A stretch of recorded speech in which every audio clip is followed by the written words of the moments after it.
Today, you are going to discover 9 common mistakes that people over 35 make which lead to kitchen clutter.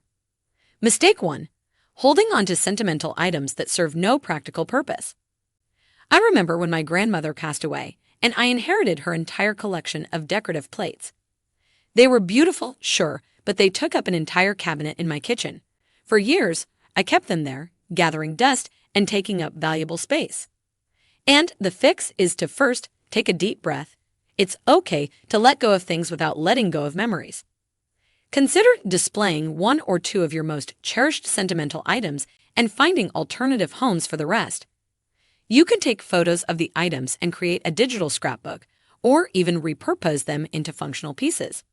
For example, I turned one of my grandmother's plates into a cute jewelry dish for my bedroom.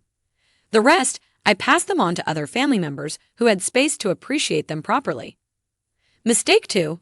Overestimating our cooking ambitions. You watch a cooking show, get inspired, and suddenly you're convinced you need that pasta maker, ice cream machine, and bread proofing basket. Fast forward a few months or years, and these items are still sitting in their boxes, taking up precious counter or cabinet space. And the fix is to be honest with yourself about your cooking habits and preferences. It's okay if you're not whipping up homemade pasta every weekend. Start by doing a kitchen audit. Take out all your appliances and gadgets and sort them into 3 piles: use regularly, use occasionally, and never use. Be ruthless. If you hadn't used something in the past year, it's probably time to let it go. You can donate these items to local charities or sell them online. Who knows? Your unused pasta maker might make someone else's culinary dreams come true. Mistake 3. Keeping multiples of everything. I will admit it, I used to be a bit of a kitchen hoarder. It's easy to accumulate duplicates over time, especially when you can't find something and decide to buy a replacement. But before you know it, your drawers are overflowing, and you can't find anything anyway. And the fix is to time for another audit. Pull everything out of your drawers and cabinets and group like items together. You'll probably be surprised at how many duplicates you have. Keep the best 1 or 2 of each item and donate or discard the rest.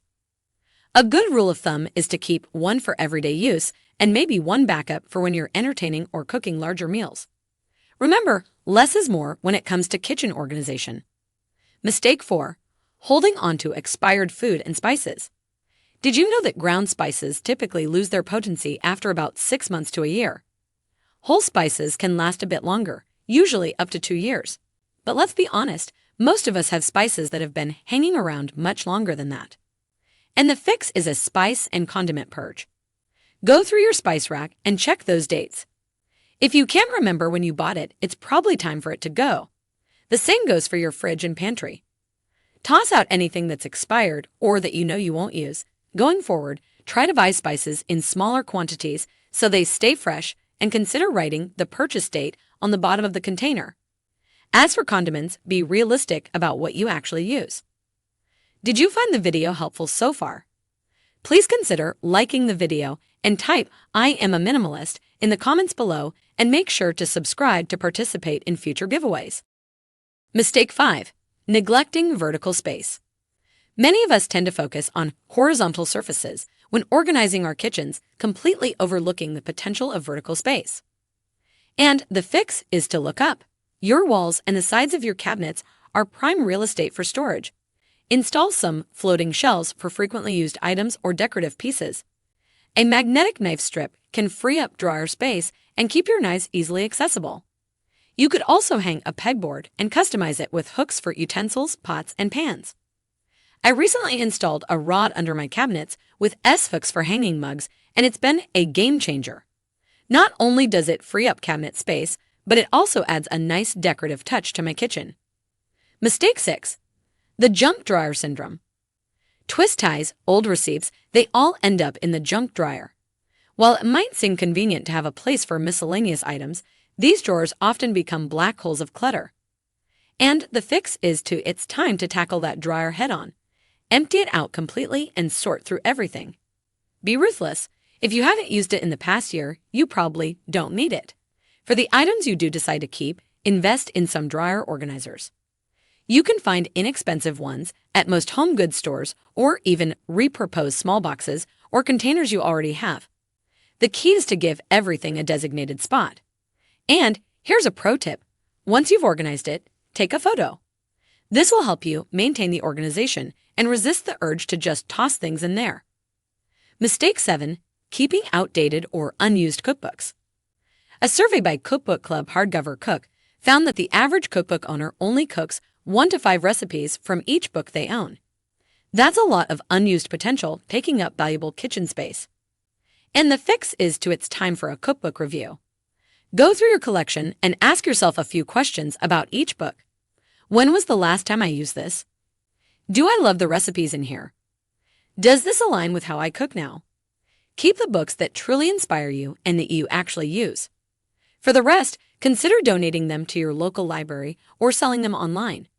If there are just a few recipes you love from a book, consider taking photos of those pages and creating a digital recipe file. This way, you keep the recipes without the bulk. Mistake 8. The Tupperware avalanche. Picture this. You open your cabinet to put away some leftovers, and suddenly you're caught in an avalanche of mismatched plastic containers and lids. Sound familiar? The Tupperware cabinet is often one of the most chaotic areas in many kitchens, especially for us older folks who had years to accumulate an impressive collection. And the fix is to it's time for a container intervention. First, match all your containers with their lids. Anything without a mate goes in the recycling bin. Next, assess what you actually need. Most households can get by with a set of 3 to 4 small containers, 3 to 4 medium ones, and 2 to 3 large ones. Anything beyond that is probably excess. Consider investing in a set of nesting containers to save space. And here's a game-changing tip. Store your containers with the lids on. Yes, it takes up a bit more space, but it eliminates the lid chaos and makes grabbing a container so much easier. Mistake 9. Keeping every plastic bag and takeout container. Last but not least, let's talk about the bag hoarding habit. You know what I'm talking about, that growing collection of plastic bags, paper bags, and takeout containers that you're convinced you'll use someday. While it's great to reuse and recycle, there comes a point when you have to admit you have more than you'll ever need. And the fix is to set a limit. Decide on a reasonable number of bags and containers to keep on hand, maybe a dozen grocery bags and 5 to 6 takeout containers. Anything beyond that goes straight to recycling or gets donated. Many grocery stores have plastic bag recycling bins, and some food banks accept clean takeout containers. For the bags you do keep, try using a wall-mounted holder or repurposing a tissue box as a bag dispenser. This keeps them organized and easily accessible. There you have it. 9 mistakes older people make that clutters their kitchen. Do you want to know the best and smartest minimalism tips and tricks? If yes, click on the playlist shown here. For more valuable content like this, be sure to subscribe to our channel and click the notification bell so you never miss an update.